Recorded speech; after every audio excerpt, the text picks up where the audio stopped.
ka fituar shumë pak ndjekës është Gerta Gexhari. Një javë më parë ajo ishte në shifrat 76.8.000 ndjekës dhe aktualisht është në shifrat 77.000. Pra ka fituar vetëm 200 ndjekës. Sërish Gerta Gexhari ndodhet në shifra shumë të ulta. Rozana Radi, një javë më parë ajo ishte në shifrat 428.000 dhe aktualisht është po sërish në ato shifra. Rozana ka fituar 0 ndjekës. Ndodhet Gjesti.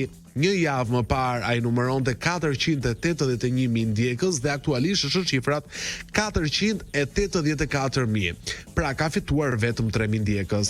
Danja, një javë më parë, Danja numëronte 90 Një javë më parë Danja numëronte 83.2.000 ndjekës dhe aktualisht është në shifrat 92.8.000. Pra ka fituar rreth 9.000 ndjekës. Egli Tako, një javë më parë Egli Tako numëronte 187.000 ndjekës dhe aktualisht numëron plot 205.000 deri në këtë momente, në këtë të premte të datës 10 mars që ne po flasim. Egli Tako në vetëm 7 ditë ka fituar 18.000 ndjekës dhe kam përshtypjen që do të fitoj akoma më shumë, siç ndodh me banorët kur